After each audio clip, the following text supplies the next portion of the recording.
Good morning, everyone, and happy Father's Day. Today on Spotlight, how to move past dreaming big and set a course for success. What can Detroiters learn from these risk takers, and might it help our entire city, region, and state? One of our guests today will explain how it takes both courage and practical know-how before you take that big leap of faith. He'll also explain what his little pink bike has to do with all of this. Tim Smith is CEO of Skidmore Studio and the author of a brand new book called Dare Mighty Things, a field guide for millennial entrepreneurs. And later, we'll talk firsthand with two up-and-coming entrepreneurs from Detroit, retailer Rachel Lutz and marketing brand specialist Tamara Hurd. We'll begin at our downtown studio and eventually work our way back here to Southfield. It's Sunday, June the 18th. I'm Chuck Stokes, and this is Spotlight. And welcome to Spotlight from our downtown home here at the Cube. Joining me is Tim Smith. He is the owner and founder of Skidmore Studios, but you've got a new book is what you're out there championing right now. And the new book is called Dare Mighty Things, a field guide for millennial entrepreneurs. How did you get this idea, Tim? You know, it's a funny story. My son, who just graduated from college, was 22 years old and was looking at one of the field guides that Taylor Bruce produced here in Detroit. And he said, man, Dad, if there was a book like this for college grads who wanted to be entrepreneurs, you would just kill it. And I looked at him and I said, that's a great idea, Hayden. And so it went from there, and 18 months later, it's a reality, which is kind of a big mind blow for me. It's pretty awesome. Was it hard to do, first of all? Yes, it was. Everyone says writing the book is incredibly hard. And I said, you know, I'm a journalism major. How hard can it be? Right. Well, it's really hard. It is, but it was so fulfilling, so fun. Just the people I met and I talked to probably 20 millennial entrepreneurs and profiled 11 of them. And they're just such amazing stories, and that made it really fun. Well, I liked the line when you talked about whenever you felt a little difficulty in writing, that your wife helped you out, gave you encouragement, and a little bourbon. A little bourbon. She would come upstairs with some 2 James, so shout out to 2 James guys. Something about journalism and bourbon, they go hand in hand. Go together, yes. All right. Tell us about these entrepreneurs. If I wanted to write a field guide and a how-to, I wanted to be able to have somebody pick it up and say, this is what I can do.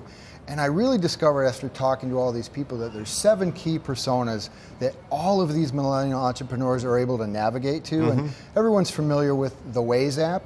And what these entrepreneurs do is they really are taking off and putting on hats constantly. At one point in time, they're a rule breaker, and then they say, oh, I need to be a planner now, and now I've got to jump into visionary mode, and now I've got to go into a different mode that might be a kind of a adventurer mode. And so there are 7 of them that every single person I talk to at one point or another had to navigate to.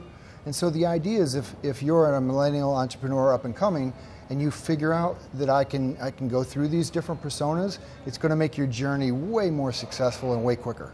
After talking with them, Tim, is it your sense that this generation of millennials are sort of like that early 1900 generation of Americans, that they want to create and do their own thing? They don't want to just kind of submerge into these bigger corporations and stay there for 30 years. I feel like, there's a lot of these, and I talk about myth busting in the millennial generations, and there's a lot of negativity that goes on, but there's so much positivity that's not being talked about, and you hit it on the head. They really do want to make a mark. They really do want to help make a difference. And some of them feel this very early urge to make a difference on their own, and some of them feel this, I call them intrapreneurs. They feel like they want to come into a company and help make a difference there. So they have this, what I love about them, and I feel like maybe I've got a little millennial early blood in me as well, is they like the rule break. They like to say, well, just because that's the way it's always been done. Challenge the system, status quo. That may not be the best way. So yeah, I kind of get that from the 2 millennials in my family. Do you think this generation is more motivated by money or by the love of what they want to do? Absolutely, it's the love of what they want to do. I mean, certainly there are people out there that want to make a good living. They want to have the ability. They want to be able to pay the bills. Sure, but they also want to be able to say, and every person that I talked to, money was way down the list. Is that right? Way down the list. They had this vision and this passion. People were jumping off 6- and 7-figure jobs in order to do something and take a chance. Because they weren't happy? Exactly. They weren't feeling fulfilled. They weren't feeling like that was their destiny. That was what they were meant to do. It's a guy in Chicago. He was in a real estate career making really good money, and he decided he was going to start making watches. And he started making watches one at a time, and now I have both of his watches, and they're phenomenal. And he didn't do it for the money. He did it because that's what he felt like he was meant to do. And I see that time and time again. Alex Clark at Bon Bon Bon, she just felt like, this is what I was meant to do. Naila Ellis at Ellis Island Tea, this is what I was meant to do. So, man, they're being successful because of the passion, not because of this drive to make a buck. You're surrounded by millennials at Skidmore Studios, so you work with them every day. Sure. As you look at Detroit and you look what's going on now, you look at your own corporation, what thought comes to mind in terms of where you think we're headed? It's such potential, such enthusiasm about what's next, and everyone is talking about what's next. We've made, we moved down to Detroit 5.5 years ago, and just the difference between then and now. No regrets? No, not at all. It was the best decision I've ever made in my business life to move down here, other than buying the studio and maybe writing a book. Okay. But, man, there is such opportunity and such growth that's going to happen, and everyone I talk to, I have millennial sons. They're just graduating. They're getting ready to come back to Detroit. Everyone's enthusiastic about it. All right. The book, once again, is Dear Mighty Things, a field guide for millennial entrepreneurs. You can get it at Amazon.com. And it's at Books A Million. You can go to tm-smith.com, and there's a place where you can pre-order there as well. All right. You were at Mackinac. Yes. You talked with some young people, young entrepreneurs. Right. The future leaders. What is it you wanted to impart to them, and what did you get potentially from them? Well, what I wanted to impart from them is that as a baby boomer, as somebody that is at an older generation, that there are people out there that want to support and want to encourage the way that they want to behave and what they want to do. I want them to live their life. And what I got from them was just this endless supply of enthusiasm and really a want to make a mark on the world, and that is such a great thing to have. And we need them so much here in Detroit and across the country that when we engage with them, man, the sky's the limit. All right. If you go get the book, don't look for Tim Smith, look for TM Smith. Too many Tim Smiths in the world. Otherwise, they'll be searching for a little while. Right. Thanks so much. Thanks, John. All right. It's always a pleasure sitting down and talking with you. This is fun. And coming up, we'll talk to 2 millennial entrepreneurs about their business and why they decided to step out there on that limb and fulfill their dream. We'll be right back. Don't go away.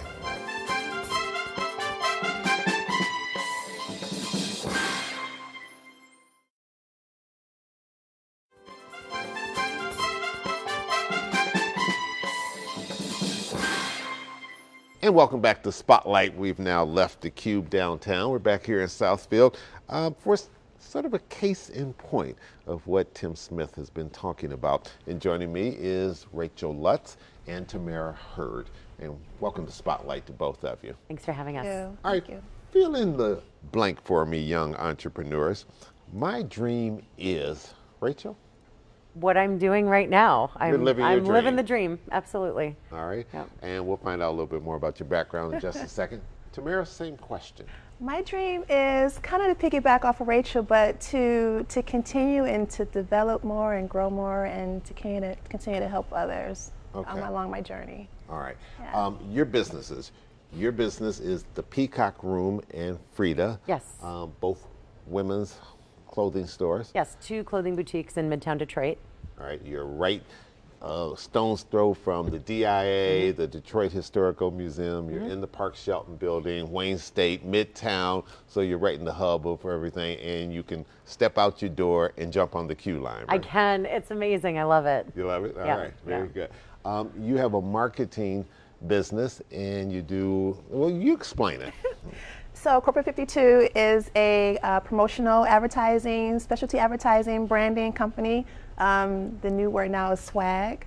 And we provide a huge array of promotional branded items, just from pins to apparel to just about anything you need your logo on. All right. Yes. Your business is how old? 5.5 years. And your business is how old? 3 years. All right. Yes. Some of your clients so far? Detroit Tigers, one of my biggest, not a bad and most client. supportive. I've heard of them. Yeah. Yes, and MGM, Honda, and probably most importantly, I do a lot of work with the small businesses in the city of Detroit, which is very rewarding. I partner with the Detroit Development Fund as a technical assistance provider, and they send their loan customers to Corporate 52 Marketing Group to better help them get their brand out there. All right, the Detroit Development Fund, for people who don't realize, that's the group that Ray Waters is in charge of. Yes. He's done a phenomenal job and has helped a lot of entrepreneurs chase their dreams all around this building. Certainly me as well, yes. All right. Frida, you came out of the political world and now you're in the fashion merchandising world. Tell us a little bit about your background and how you made the transition and why you made the transition. Well, from politics to sales is really the same thing, if you think about it. You are listening. All right, wait, hold on. Before you go there, you just kind of glazed on that, from politics to sales. You actually worked at the White House, right? Well, I worked for the White House as a traveling advance person. All right. So I traveled on behalf of the President, Vice President, First Lady back in '98 to 2000. So that would have been Bill Clinton's administration, the Clinton President era. Bill Yes. Clinton? Yep. All right. And it was a lot of fun, but that administration ended and I went back to Wayne State, figured out, maybe I want to go from political science to public relations. And if you think about it, politics is just like sales. You have to listen to who you're serving. You have to figure out what the solution is and try to make a case for it. So it's no different than a woman coming in, figuring out what dress she needs and dressing her. When the two of you set up your businesses in Detroit, that was 5 or so years ago. That was before everything started really taking off. That was sort of a stab in the dark, so to speak, correct? People told me that nobody was opening businesses in Detroit. People told me that retail was dying, and I'm proud to report that those are both incorrect. Okay, you're doing well. It was seen as a big risk at the time. I started out my business maxing out a $6,500 credit card, and now we do north of $650,000 a year in sales. Excellent, very good. Tamara, same thing. When you started your business, it was you left corporate America? I did, actually recently, and but I was juggling both, and I just decided to take that step. Why? So, it was time, and it just kept nagging at me. I would sometimes kind of put things on a back burner with my company, and something was always just kind of nudging at me that this was what I was supposed to do. Any regrets by the two of you? Is this the perfect time to have started what you started? I used to have the regret of not getting started sooner because I really love what I'm doing, but looking back, I think it just happened at the right time in my life, and I think that that's really important for entrepreneurs to know, that you have to figure out when the right opportunity comes along. You can't force it, you can't drag your feet, the timing has to be right. So I don't really regret much about my journey so far, as long as I'm learning from it. Okay. I've always heard that small business is the backbone of America. I've also heard that those first 5 to 7 years are the most challenging. When we come back from this break, I want you to tell me about some of the hurdles the two of you had to overcome. We'll be right back with Rachel and Tamara.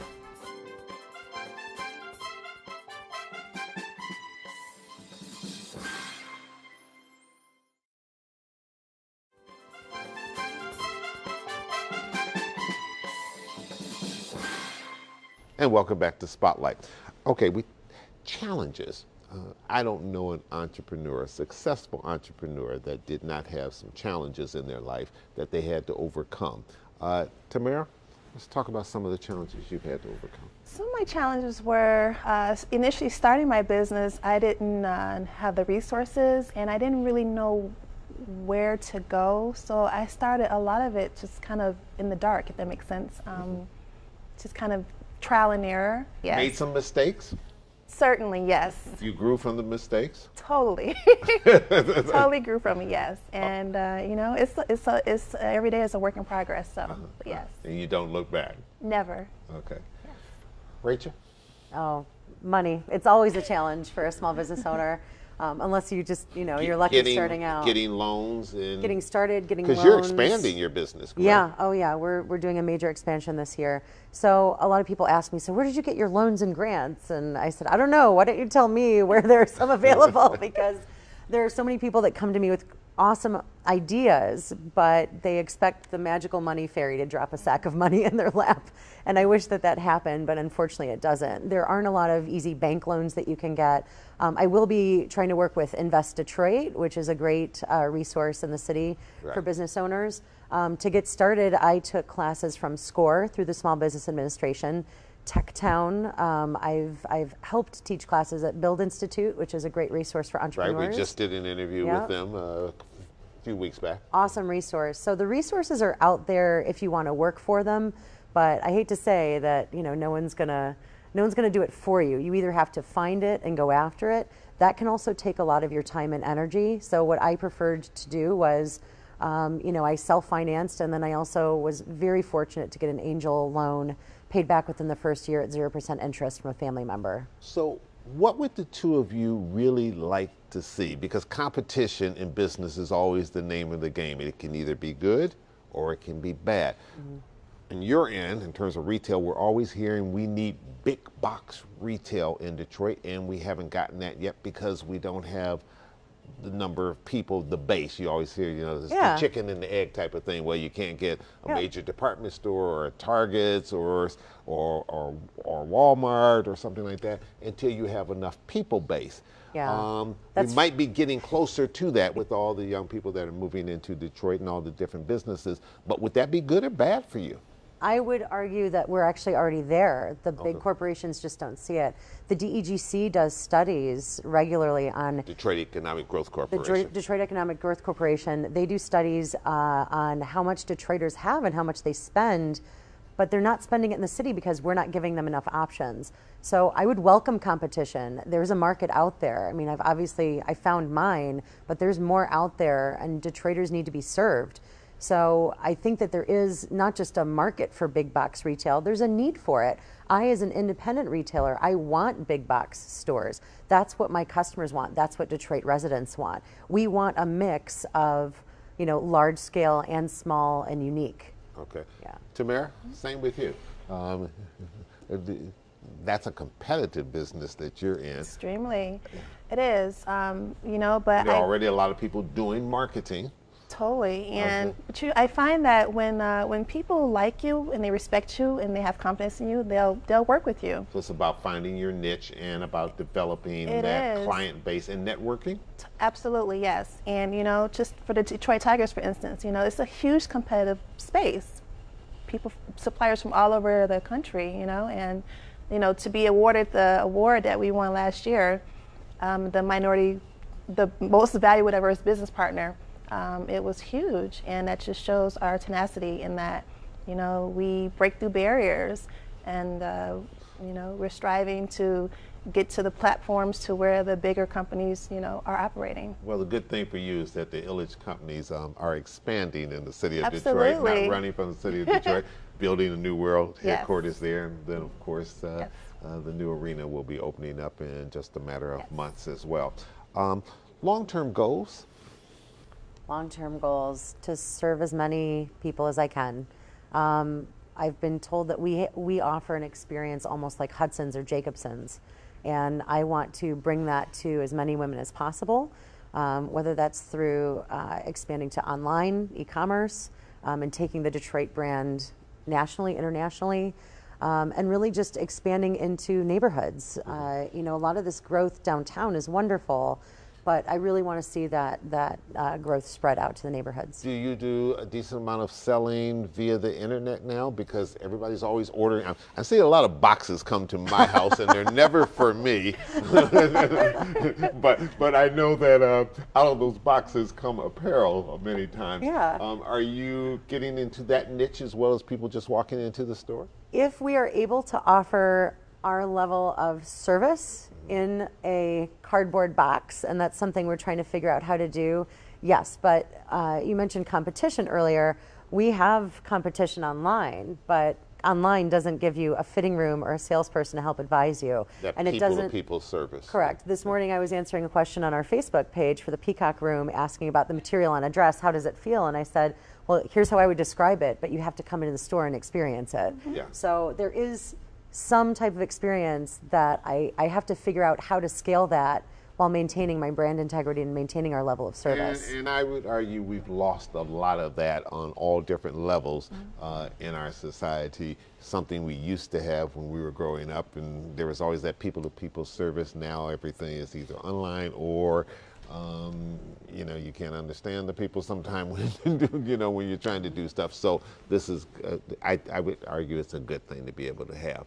Long-term goals. Long-term goal would to definitely be to expand into the luxury branding, if you will, perhaps like.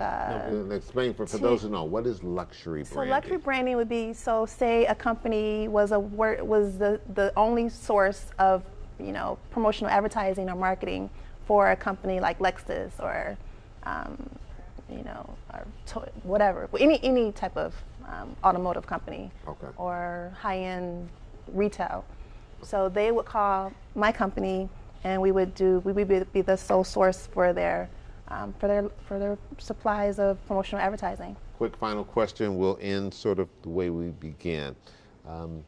10 years from now, Detroit will be fill in the blank. Too big for me to keep up with. I mean, it's a lot for me to keep up with now. When I first moved into the city in '98, I was telling Tamira, I remember when the skyline was almost completely dark, and we were just desperate to support any new business, whether it was a good one or a bad one, just so that they could exist. And I can't even keep up with all the new restaurants opening, the new stores. So I think 10 years from now, it'll be too much for me to keep up with. All right, Tamira, 10 years from now, Detroit will be huge, bigger than New York. Hustle, bustle. Bigger than New York? Oh. we got some work to do. I hope all those people need dresses. In spirit. Okay. Yes. All right, we'll put some qualifiers around that. All right. Tamira Hurd with the Corporate 52 Marketing Group. Thank you for joining us. Thank you for having me. Rachel Lutz with the Peacock Room, and Frida, thank you for joining us. We'll be right back on Spotlight.